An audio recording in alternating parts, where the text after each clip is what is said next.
it's time to sit back and relax with your favorite drink. And listen.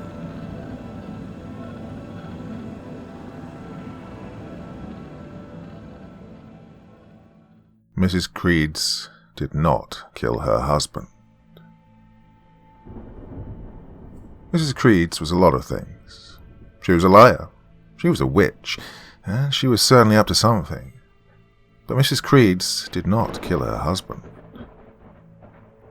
When I arrived into town, the first thing I noticed was the colour. There was a grey, shallow mist hanging limply in the air. It left everything with a mild hue. At a glance, one might mistake it for dusk, but closer inspection would prove otherwise. The setting sun would cascade a warm light, giving the world a final embrace before descending into slumber. There was no warmth in this mist. Heavy, palpable, carrying with it an odour. The streets were so barren it was rather a surprise to see a mother holler out to a few young children playing along the path our carriage was treading. Their activities came to a halt as they stared dumbly over at us, before it dawned on them to run out of our way. With them gone, my attention turned upward.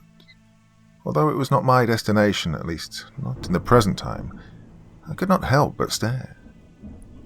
The Creeds Manor. It had been built along a hilltop, standing tall and jagged, every curtain drawn, so not a drop of light exceeded past it, giving it the illusion that it was a black, inky blot along the sky.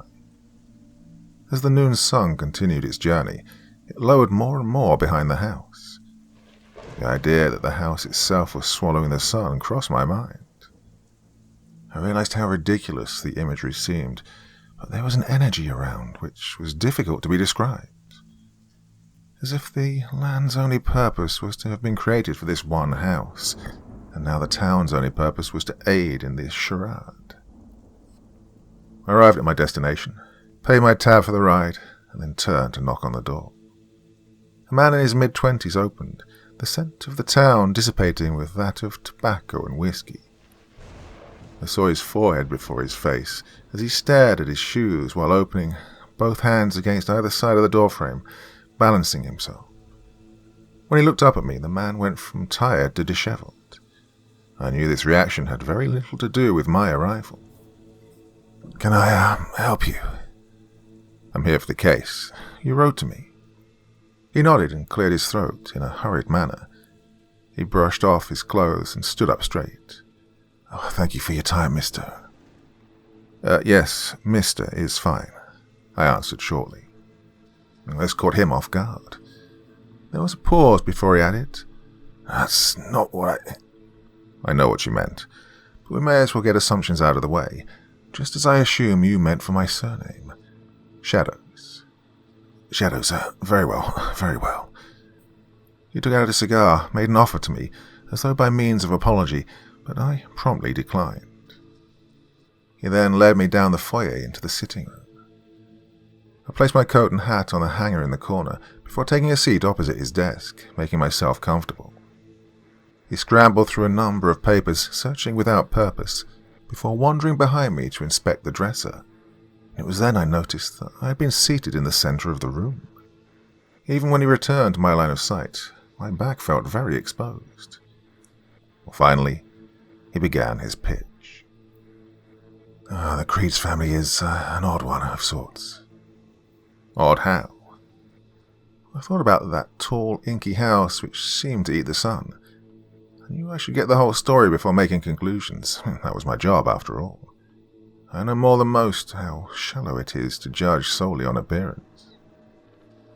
He pulled the cigar out of his mouth and exhaled, smoke filling the small room, and I stifled back a cough. He then waved it around as he paced, creating a trail. They've always been the landlords. This is their land. Several centuries now they've owned all of this, and yet...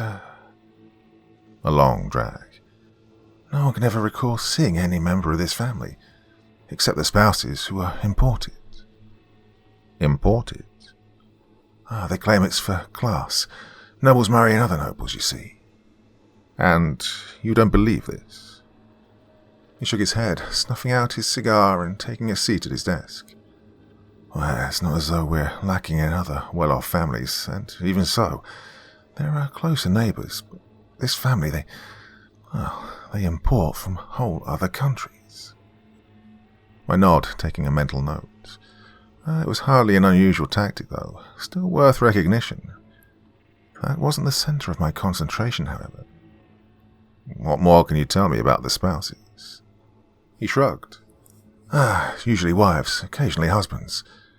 We send in the money, they send out the letters, and when their heir marries, there's suddenly a spouse who goes around town and makes public appearances. No one's ever seen the blood-born Creeds. Well, that's how they've always been. He stood back up, opened a drawer in his desk, and poured out a flask. And then he took a long swig. Sorry, he said, though his tone was bold. Can I ask about the eyes? I gestured towards my face. I've learned to expect the question. After all, bright marigold was hardly a common colour. It was very difficult to miss. Genetics, born with them. Doctors say there's nothing to be done, but also no harm in keeping them. He nodded, poking at the inside of his cheek, as if holding back the urge to press on. In your letter you mentioned that you suspected foul play. Can you elaborate? I asked, attempting to get back on the subject. He made a sound of agreement, hurriedly placing a hand to his mouth in order to prevent a dribble of alcohol from escaping his lips. His swallow could be heard from across the room, and his flask hit the desk. Only 4 months ago was the latest heir married. His blushing bride came in by boat, was delivered to this house, and that was it. And now he's dead. Just as quickly as he'd placed the flask back down, he picked it back up. And this is cause of suspect, I pressed on, worried that I might be losing him. Well, it's rather odd timing, don't you find? Well, it's difficult to find anything odd in particular with a family no one seems to know anything about. Something of a chuckle came from him, though I found little humour in the situation. He'd been much more direct in his letter. I didn't understand why he was so distracted at present. Oh, she had everything to gain, the stocks, the manor, the entire town. I then went on to question him in regards to her character, and he proceeded to tell me that she was a lovely woman, physically and beyond, very patient and quiet. She'd stop by about once a month or so to go over details of their estate, their insurance, and of course the late Mr. Creed's will.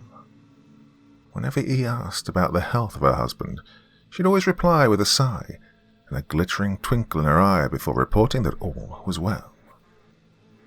Even the day before he died, that was always her response, her one response. And the husband's autopsy? What did the pathologist say? He shook his head. Oh, there was no autopsy, not public at any rate. They use a family doctor then, or are they imported too? He held up a finger as if suddenly being struck with a memory. Placing down his flask, he scrambled through the many papers across his desk before pulling one up. He handed it over, and after a brief inspection, it became clear that I was holding a medical exam. Well, this is what she presented to me, he said, as if that alone was explanation. It was how I became aware of his death, you see. Here she came, all dressed in black, and handed me that medical exam. She announced, "He's dead," and then strode away. I made a sound in acknowledgement, reading over the paper. Now, I must confess that I'm no doctor, and I didn't wholly understand what it all meant, but it was a clue. Are you implying that she performed the autopsy herself? Wouldn't surprise me, he stated. Well, that family, with its secrets, I request annual medical exams for their life insurance, you see. From what I know, they either train their heirs in the ways of medicine or marry into it. The latest mistress hasn't been around long enough for me to determine which. Is it safe to assume that it was a private funeral? Only next of kin? Next of kin? His response was as if I'd just announced a punchline. There is no one else in that manor. For generations, the Creeds have had one heir and one alone. Then, when that child has come of age and married, the parents are never heard from again. And yes, I can see what you want to ask. There is cause for suspicion. And you'd not be the first detective to think so. But no one in all this time has found reasonable cause for doubt, which is why this stands out even more, don't you see? Well, at his excitement, he began to pace again, only looking at me occasionally. He circled around the chair I sat in, and I became aware of how often he was behind me. For the first time in generations, an heir is recently married, and then deceased, all before another heir has been born to take his place. I nodded. No family doctor, no next of kin, no servants? No servants. I see. I stood up, making to grab my coat and hat. Good day then. He scrambled to follow me to the door. Well then, you understand what it is I'm asking of you? I understand.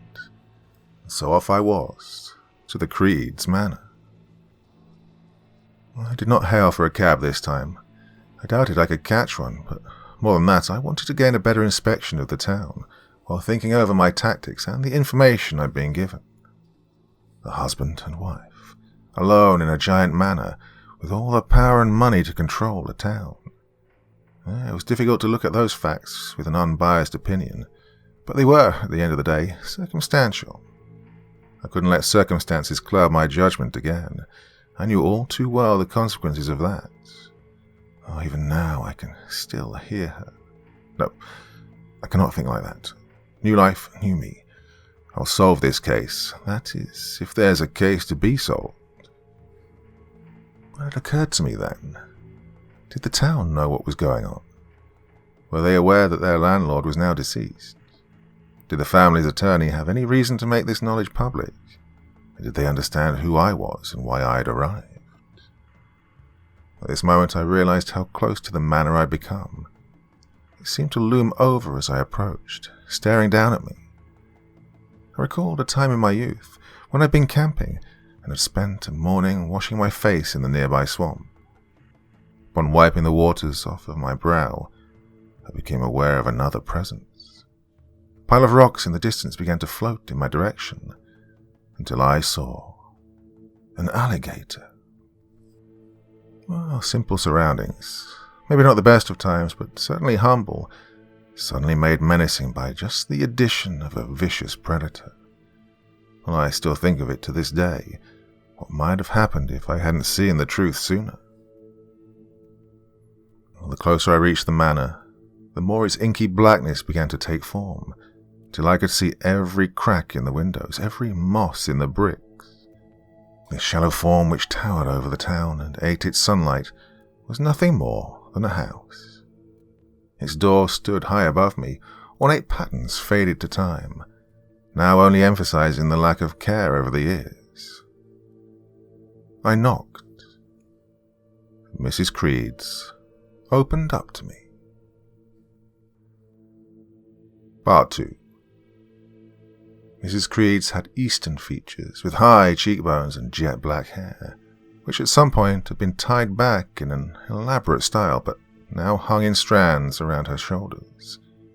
The bodice she wore also contained loose ties, and the skirt of her dress was wrinkled and worn at the edges. Her lips dry and cracked, she leaned forward with her hands still clutching onto the door handles, as if standing up directly was too difficult, and she was in the need of support for balance. Her eyes hung heavy, opening slowly as she peered up at me. "Who are you?" was the question I believe she meant to ask. However, her voice came out so quietly, the final word was the only one I heard. "Detective Shadows. I'm here on behalf of your attorney." She inhaled deeply, holding it in a few moments before allowing it to release, her collarbone made visible with the action. She did not meet my gaze again as her head bobbled up and down, and she finally let go of the handle. Her arm ventured out in what I assumed was a type of point, and I took hold of her, allowing her to steady onto me and lead us into the direction she gestured. We sat down in the dining room, a table stretched out, empty and leering, with the candelabra between us giving off very limited light, making it seem endless. I sat her down at one end and placed myself directly opposite. "Now then," I started. "I don't want to take up too much of your time, so let's get right to business. She nodded before producing a handkerchief and wiping away at her eyes. I hadn't noticed the tears and wondered if they were really there. "Oh, I don't know what more I could possibly say," she began. "It's a family disease." How convenient. I remained silent as a means to urge her to go on. I always knew about it, but that does not make it any easier.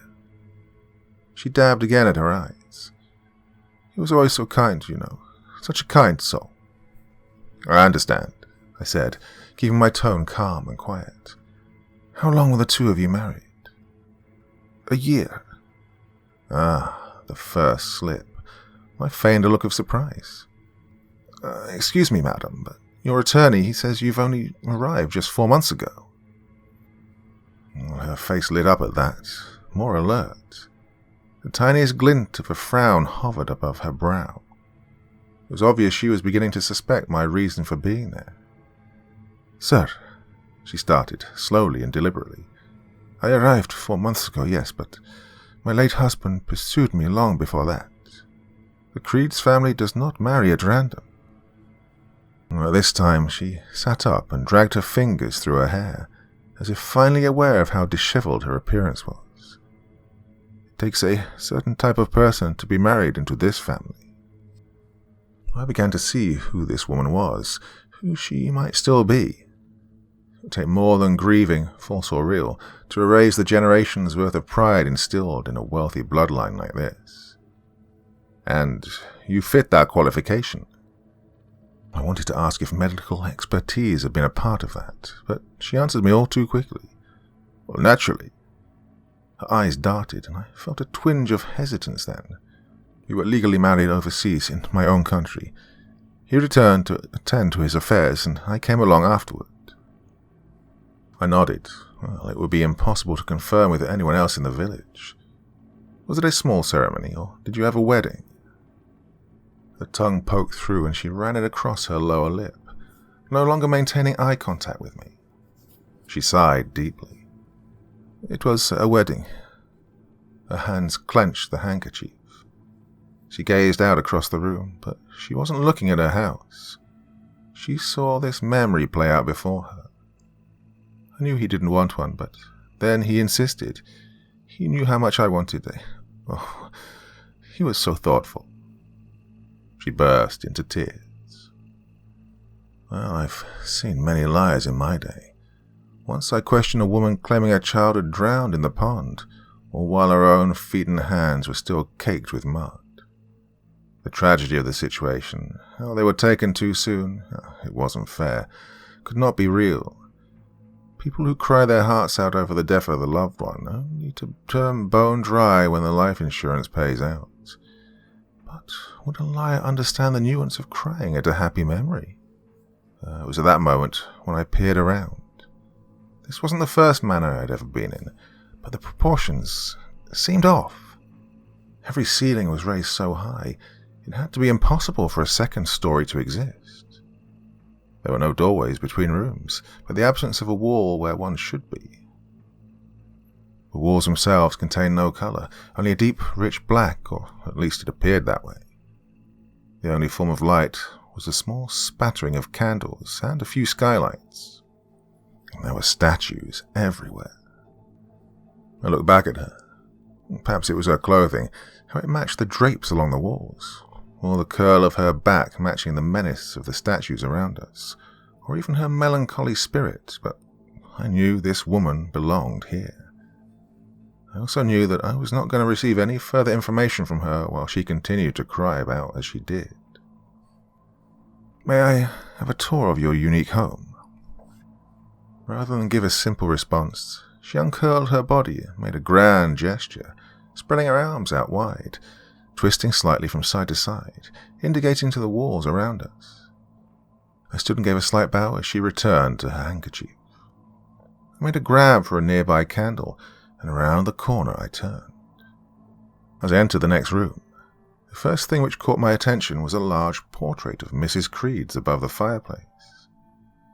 Her cries could still be heard, echoing around the open walls, bouncing off and fading away. Well, I wasn't quite sure what exactly I meant to find in this search. I suppose some sign of motive, something I could present back to the attorney. If she had any plans to stay put and spend away her late husband's riches, then why was she not doing so? If this bloodline had truly never been seen by the town, and that the spouses handled all the affairs, then surely announcing his death would not be beneficial, as it would all be too easy for her to maintain a charade that he was still alive. There was a bit of information I was currently unaware of, and that was, why does the bloodline never want to be seen? It occurred to me that I was uncertain what purpose the room I stood in held. There was space enough for it to be a living room, but there was no furniture, no seats, cushions or tables. It was as if the room was dedicated solely to this painting of its mistress. All that and these bizarre statues. I decided to take a closer inspection, holding the candle up, its shine reflecting off of the smooth stone. The creature was carved in a crouching position, as if ready to pounce. It had a body similar to a man, with claws and horns instead of ears. I could see no indication of fur or any hair on the beast, yet its skin seemed rough and coarse. Protruding from its mouth were large fangs, so engrossed with detail that drips of saliva clung to its gums. But its eyes held the most detail. I'm unsure how the sculpture captured it, but those eyes seemed almost bloodshot. The tiniest suggestion of veins ran through them, and those cat-like pupils were too wide to imply that this creature was looking in only one direction. A shiver ran down my spine as I pulled back. I entered another room before doing a double take and wondered, in that moment, if I'd become confused and somehow wandered back into the same room. But no, this new place was simply identical to the first, albeit with some minor details. There was another painting looming over the room, again of only Mrs. Creeds. She was in a different outfit than the last, surrounded by various plants, and there, in the corner, stood another statued creature. A different pose and slightly different build, but the exact same energy and detail. Rubbing at my eyes, I decided to give one last room a chance before heading back. I was less surprised by what I saw. No furniture, no tables, no cushions, or really any indication that someone comfortably lived here at all. Just another room dedicated to a painting and a statue. Some part of me did become irritated, not even by the lack of evidence, well, the lack of anything really, but the hubris of it all. This large mansion, which ruled over the land, and this was all that lay inside it. A dining room and these apparent shrines. If there was something suspect in any of the rooms I hadn't seen, you'd have to wait for another day, I decided, as the final wick of my candle was about to flicker away. I rushed back to where Mrs. Creeds had not moved. "Beautiful portraits," I said, startling her. I cleared my throat as a means of apology. "May I ask who painted them?" It was a thin thread at best. If this family, these Creeds, were so concerned with privacy that they had their spouses imported, I sincerely doubted they'd do any less for their artists. But still, there had to have been someone else I could talk to, and with any luck, someone within a day's journey. "Mrs. Barclay," she answered, not turning to meet my gaze. "My husband commissioned her to paint them during the months we'd been apart. She lives down by the river with her daughter." Well, astonishment washed over me. A local? I decided not to push my luck, thanked her for having me, and attempted to make my way out. However, Mrs. Creeds turned to look up at me.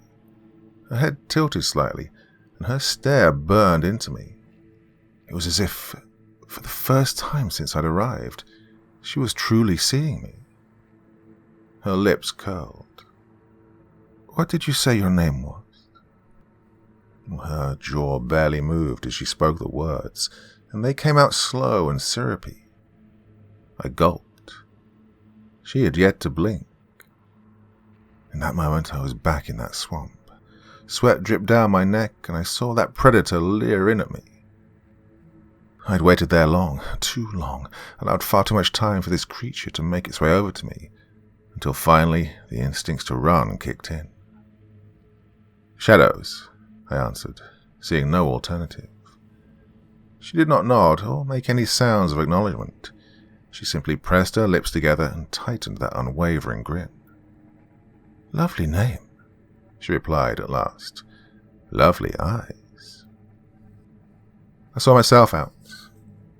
I don't know what I expected to happen, but I told myself that I had a new goal to achieve. Find this local artist and ask what they knew about this strange affair. At first impressions, this family was definitely odd. Mrs. Creed's was also odd, in a way that blended in perfectly.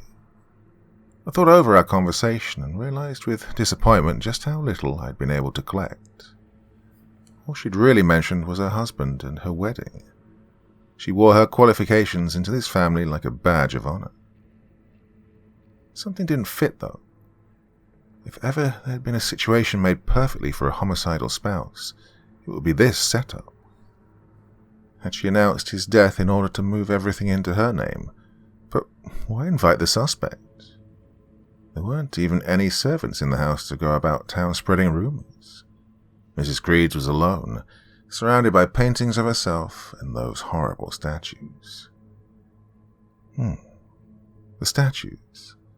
Those were another cause of question. Perhaps they'd been imported gifts, something she'd presented to her husband as he presented her with portraits. Or maybe, if luck was on my side at all, the painter I was going to meet would know more about those as well. What struck me as most intriguing, however, was the fact that Mr. Creeds had commissioned the paintings. The painter potentially knew more about him than even his attorney, or at least had interacted with him more. Well, it was worth a shot. I had nothing else to go on after all. Part 3. Not that far from the manor, I managed to find a small cottage along the riverbank. I knocked on the door and a young lady answered. She introduced herself as the daughter of the named Mrs. Barclay and let me in at my behest. I'm assuming you're here in regards to the paintings, she inquired, turning into the kitchen and pulling a boiling pot off of the stove. I'm not the first to be asking then, I replied. She did not respond, so I cleared my throat. I suppose her artwork is all upstairs? That did get her attention. Pardon? The walls, I continued, pointing around. I don't see any paintings put up on them. Well, the look she gave me was caught between confusion and insult. Without turning to look down, she backed into a drawer and produced a small, rather dull-looking knife. We can't afford to keep those paintings. She began cutting up a loaf of bread, spreading on it a margin of butter, what I suspected was their most luxurious possession. I'd expected her to hand me a slice, but she shoved one into her mouth and headed to the back door with the other. Mother's outside. I'll go get her. While left alone, I started to survey my surroundings. Aside from the upstairs, I saw the entirety of the cottage in one look. Next to the stove sat a humble table with no seats, although I suspected the chairs sitting in front of the fireplace were multi-purpose. A basket of yarn lay in the corner, and that about covered everything. In comparison to the giant manor which wasted so much space, I found this small home a thing of comfort. It had been, thus far, the warmest part of the town I'd seen. I wondered if every humble house of this town was similar. All the colour and life kept inside, hidden from the inky creature which ate the sun. The back door opened, and in walked a fragile woman, much older than I would have anticipated. She stood barely 4 foot hunched over, walking with a limp. The pocket in the middle of her apron sat full and heavy. Her daughter held on to one hand, the other wrapped around her back. She sat her down into the seat nearest her and pulled the slice of bread from her pocket. I stood there dumbly for a minute, unsure if I should wait for her to finish eating. No one had invited me to sit down, but I wanted it to be known that I was not here for an idle chat. Mrs. Barclay, I appreciate you seeing me on such... Her daughter took hold of her mother's free hand, making motions with her own into the palm. Excuse me, but... I started, and she gave me that same confused and insulted look. I would rather speak to your mother alone on this matter." "My mother is blind and deaf," she answered shortly without an apology. I nodded, turning my face down, unable to look at her. I didn't want to ask how she managed the life of a painter in her condition. I knew there were many solutions. She might not have been born this way and developed a technique with muscle memory, and besides, it answered the question as to why a man who never wanted to be seen had contacted this particular painter. "Well then, anyway, yes, I'm here to discuss the paintings you did of Mrs. Creed's. Do you know her at all?" Mrs. Barclay sat there as her daughter translated, and then she gingerly lifted her own fingers, moving them much slower yet more gracefully as she spoke her response. "Mother says she's never met with the newest edition of that family.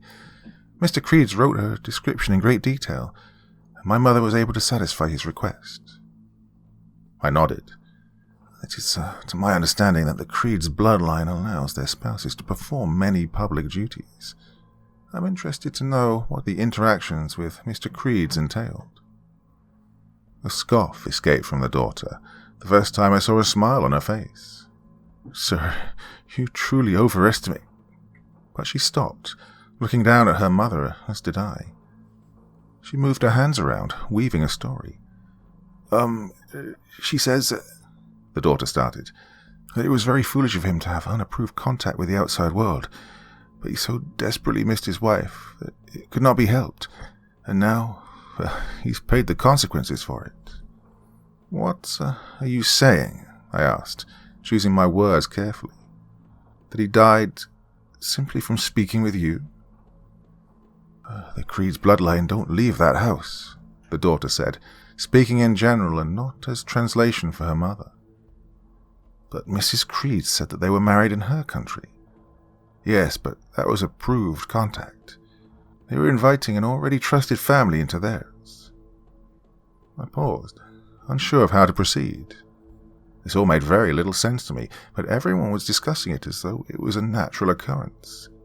The fact that a husband missing his wife had contacted a painter to recreate her portrait was the anomaly, showed me how detached from reality the townsfolk were.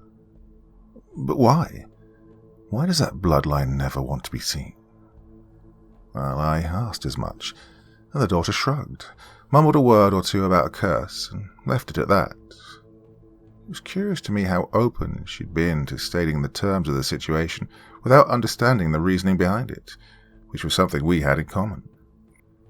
It hit me then how there were 4 perspectives. Mrs. Creeds, who said her husband died of a family disease. Mrs. Barclay, who essentially said he died of a curse. The attorney, who said he was murdered, and me, who was still trying to decipher the truth. Perhaps this was all an unhappy coincidence. Maybe she really was in love with her husband, and he died prematurely. Maybe the family disease was heightened outside of protective measures, which he had ignored to contact the painter. The only thing which could be done was to have his body exhumed and re-examined by an unbiased party. However, that was not my level of expertise, and if the attorney had held the kind of authority for such a case, he would have done so by now. There was nothing to prove, and nothing which could be used to prove it. All of the evidence in either direction was purely circumstantial. I realized I had no case. "I have, one final question," I said. "Mrs. Barclay, do you happen to know about the statues residing inside the Creeds Manor?" The daughter stared at me, her eyes growing wide. "My mother," she blinked, shook her head, and I knew beyond doubt that I was being lied to. "My mother's never been inside the manor itself." I stood up, thanked the women for their time, but just as I was about to make my way out, Mrs. Barclay made a new gesture.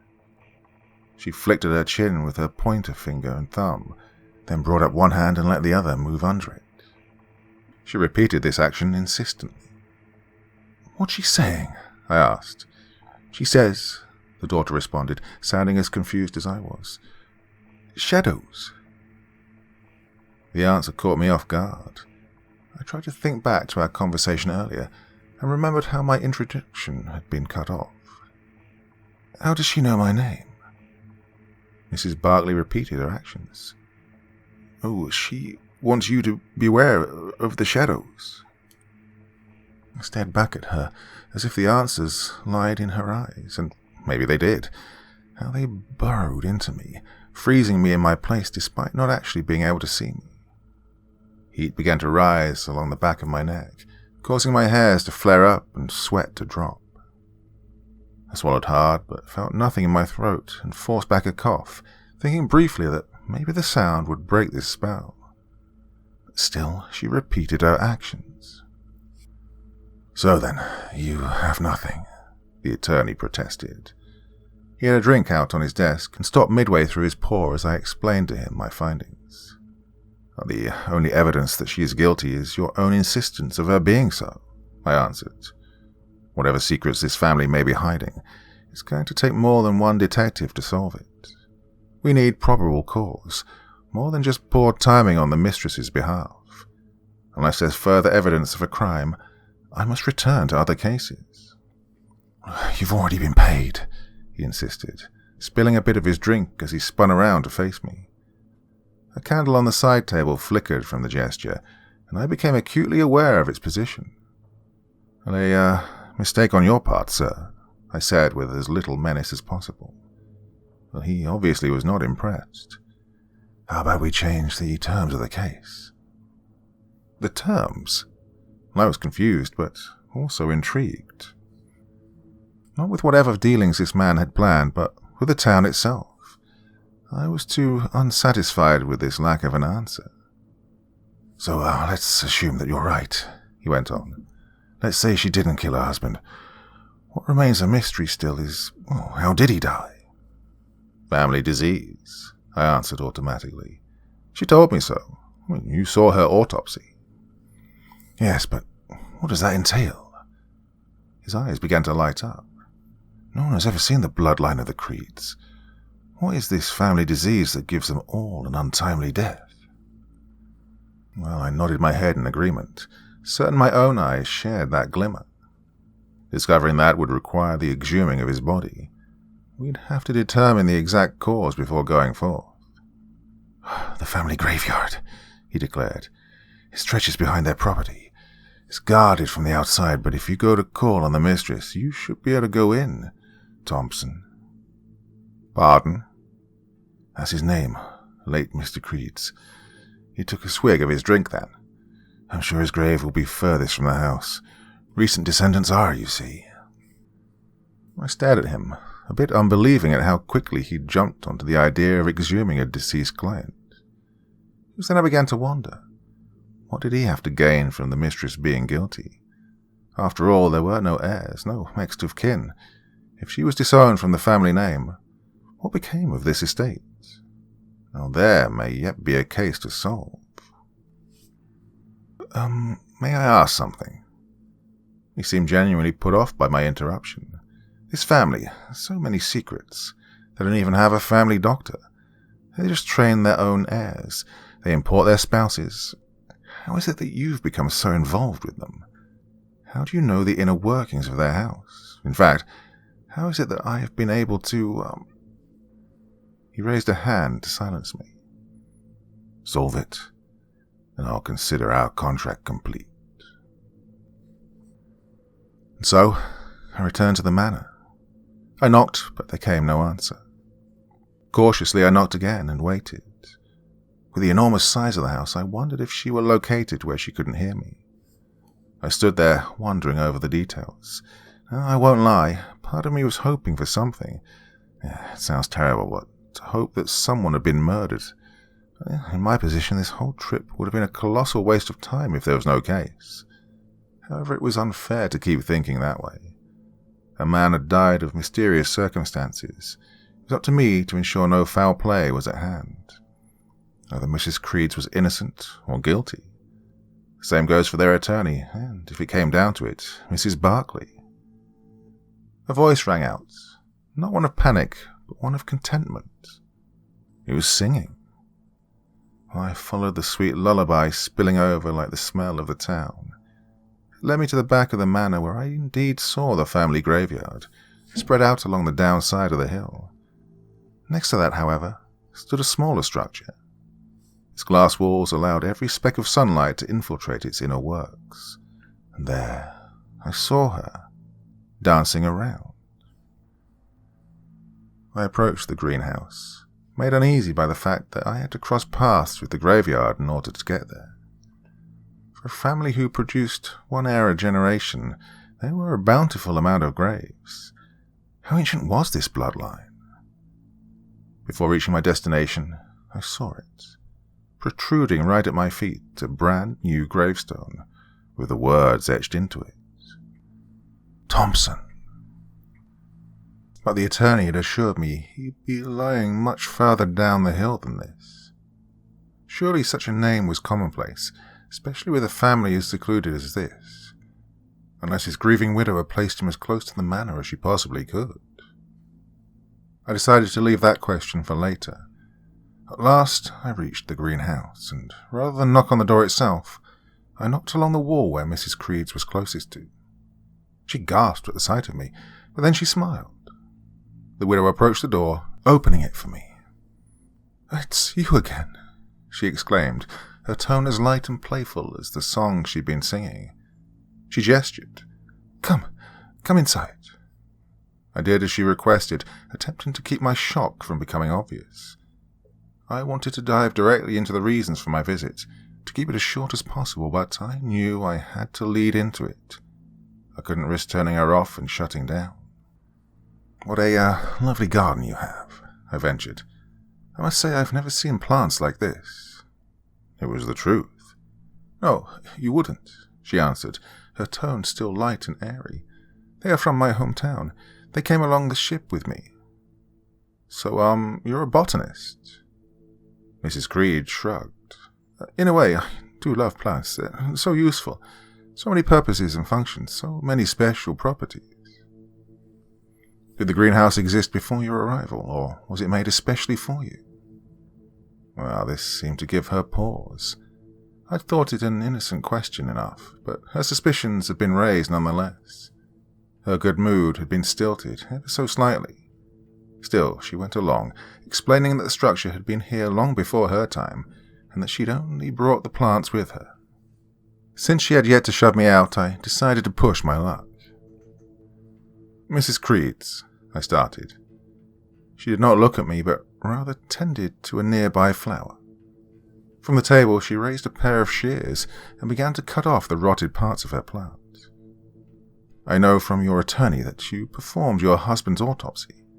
This family disease, what makes you—" "It goes back for generations," she blunted. The shears clicked in tune with her words. "It's the same one to strike whenever an heir of this family is married." "How does it affect the spouses?" "It doesn't." She placed the shears down then, and turned to me.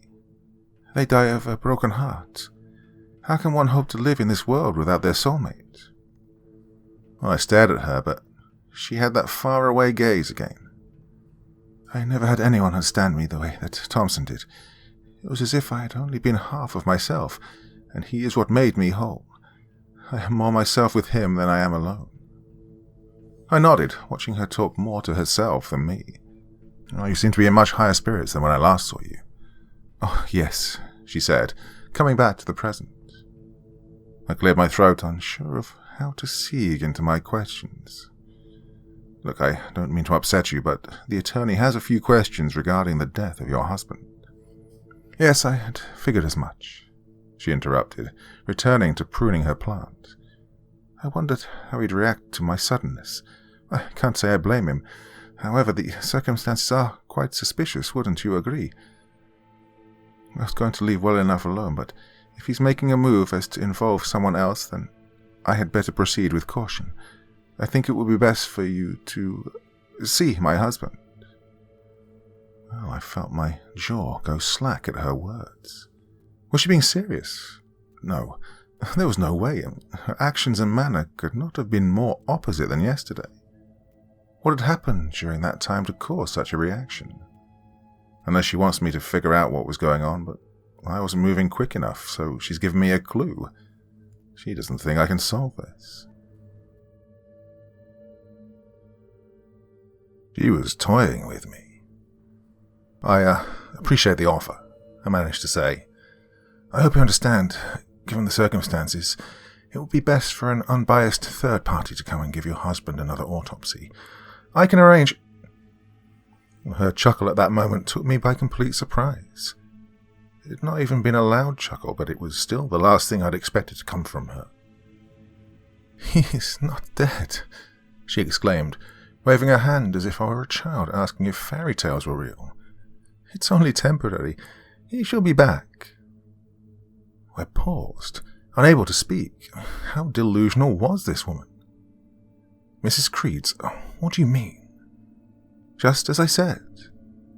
Her bite had returned. "It's only temporary.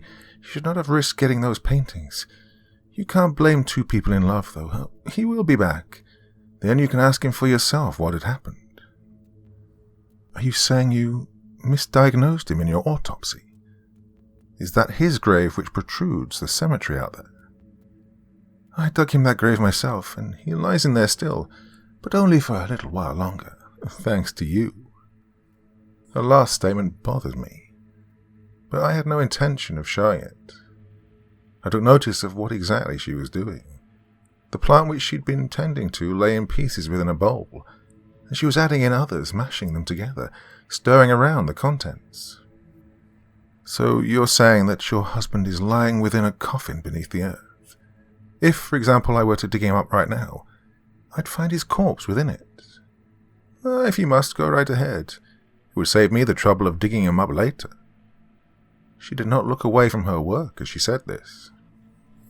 "Mrs. Creeds," I went on, my impatience starting to show, "by your own definition, your husband is dead." Well, that got her attention. She placed the bowl down with such force that some of it spilled over onto the table.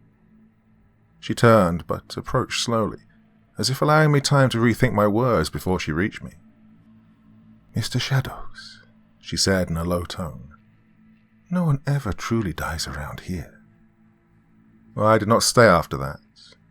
I would return later in the night to see what progress she'd made on apparently digging up her dead husband. Once the body was exhumed, I would find the means to bring it to a legitimate doctor. And only then would she be able to uncover the cause of death and clear her name. Or not. Well, her only goal now was to bring him back. However, there was a strong disconnect from reality that seemed to permeate throughout the town. That alone wasn't evidence that she was a murderer, though. Why does this bloodline not want to be seen? Upon exiting the property, I glanced over at the Thompson tombstone one more time, and noticed a scrawling along the bottom of it. There read only one word, etched in with a hurried hand. Shadows. Was it meant to be my name, or a warning? I looked around the graveyard some more. I read the names along the tombstones, every one bearing the surname Creeds, but I noticed a small detail. Under each name, under each beloved wife or husband, stood the term married into, followed by the year. This graveyard didn't belong to the bloodline. Everyone buried here was one of the spouses. For some reason I thought back to Mrs. Creed's words, "No one ever truly dies around here." They bothered me more than they should have. These people, everyone I'd spoken to, they all knew something. It was in their manner, their almost casual nature about it all. The attorney, for example. The family hides from society, has a genetic disease which kicks in when an heir marries, and the only aspect which seemed unusual to him was the timing. Did he know that this graveyard only held the spouses? Did he know the whereabouts of the deceased bloodline? Oh, they knew. They had to know more. They were toying with me, all of them. Mrs. Barclay may have been trying to warn me about that, but all the same, it meant even she knew more than she was letting on. I had a case to solve. A new surge of inspiration hit me as I returned to the attorney's office. He was lost in a cloud of tobacco smoke, but his spirits were up. "So, how went the latest trip, then?" "Abysmal," I replied, a bit surprised at how comfortable I was becoming with his company. I felt no need to build up what I had come to say. Mrs. Creeds seems convinced that her husband's death is only temporary and that he will return. He stopped, putting out his cigar, and came over to where I stood. I can assure you, he insisted, Thompson Creeds is dead.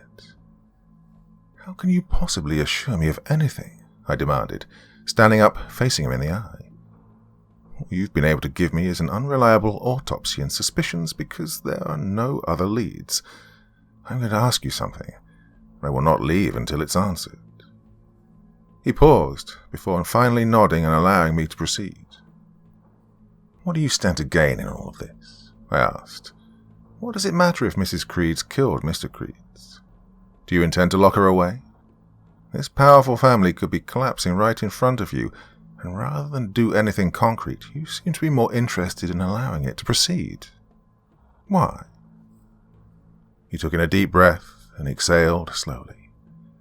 Mr. Shadows, my family has always served the Creeds.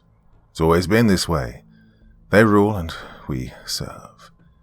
I have nothing against Mrs. Creeds, but my loyalty is to the bloodline, which, I promise, is a loyalty I will never cross. I returned that night. Mrs. Creeds was where she said she would be, in the graveyard, digging up her husband.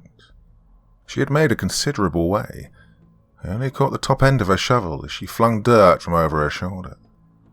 I called out, causing the shovel to disappear as she crawled up.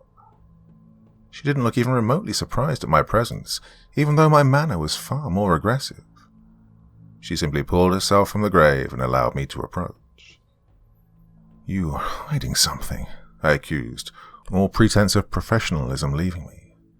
As a detective, I acknowledged my actions as irrational, but as a person, my need for answers had reached its peak. I demand you tell me. She stood there, her jaw set in an almost pouting manner, but her body language juxtaposed. Her arms were at her side, clutching onto the shovel in her dress, pulling it up ever so slightly while she leaned forward, as if expecting to run, as if expecting to pounce. You asked about my qualifications, she started, speaking every word slowly. I'm certain you think I'm insane, digging up a grave like this, but that's to be expected. You don't know anything about the bloodline. If you did, this would all seem perfectly rational to you. I let out an exasperated sigh. Mrs. Creeds, did you kill your husband? Her eyes went wide. Her calm demeanor vanished as shock took over. No, heavens, no, of course not. I would only get 18 years with him. I want as much of that time as possible. So what did he die from? Family disease, as I said. Only it's not supposed to happen this early. But anomalies will happen from time to time, even to us.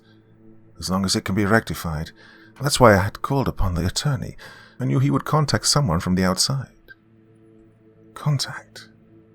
She knew that I'd come. Why would you want that? My husband died because he contacted the outside world when he commissioned that painter. It was an anomaly, but it can be reversed with another outsider. It's like how one builds an immunity to poisons. Is that anomaly why you have him buried in the spouse's graveyard? She nodded. I needed to keep him preserved while I worked. I didn't know if my herbal remedy would be enough, but then you came along. All of us spouses are scouted out for any skills which we could bring to the manor. The more practical, the better. But it goes beyond that. To marry into this family, one has to know the shadows in their true form and love them for it. And then she struck me along the side of the head with the shovel. I tumbled over, my vision shot and my ears ringing. I could vaguely feel my body dragging along the grass, being pulled closer to the open grave. Mrs. Creeds made little grunting sounds as she moved me. I became dizzy from the fall, but the pain in my head numbed the pain my back felt as I hit the dirt. Or at least, the first thing I noticed was the dirt. Then I became aware of the shapes underneath me, the leathery touch of flesh, the hard angles of bone. I began to realize how much larger this shape was compared to me. I felt the large claws wrap around my torso and sink into my skin. I felt the fangs at my neck, and just before my vision faded completely, I looked up to see Mrs. Creeds staring down with a hopeful look in her eyes. And I acknowledged how familiar this all felt, and that Mrs. Creeds was right. No one ever truly dies here. Shadows' body contorted for a few moments longer, until enough blood had been lost for it to go still. Once all life was gone, he began to feast. Mrs. Creeds was so relieved to see that her husband had a hearty appetite after the ordeal he'd been subjected to. She would be sure to thank their attorney in due time. Afterwards, he crawled out from his tomb, wiping away the last of the blood from his lips. The happy couple stood there, reunited at last in the garden. Mrs. Creeds looked upon her husband and smiled. All the generations wasting away in their home, and yet here he was before her once again, as it should be. They really did belong together. Nothing was more convincing of that than this little reunion tonight. Not many people understood what it meant to love these creatures. Humans could only love so deeply, but the Creeds bloodline, this ancient and powerful family, these shadows, knew love far greater than any person ever could. Still, it was human spouses which they needed, and the families they chose from had a better understanding than most. They knew that this love, that maintaining this family, was worth more than revealing any secrets which needed to be kept. Mr. Creeds pointed at his wife's swelling stomach, which she stroked with affection. "Soon, my love. Soon."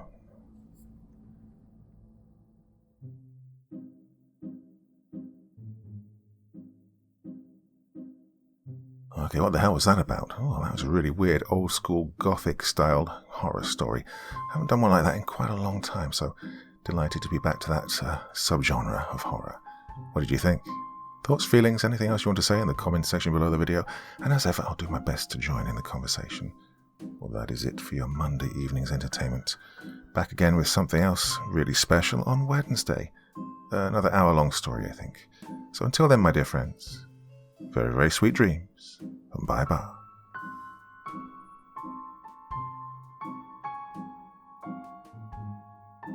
Thank you so much for taking the time to listen to this story today. Really means a lot to me and to the author of the story, of course. Well, if you want to know more about me, I'm pretty much everywhere on social media. You can find me on Facebook, Twitter, Instagram. You can download my music on SoundCloud. I've got a Patreon if you feel like. Throw me $1 or $2. Very much appreciated. And of course, on Reddit, I have a place where you can leave stories if you want me to read one that you've written. Well, hoping to see you all again very soon. Till then, sweet dreams, and bye-bye.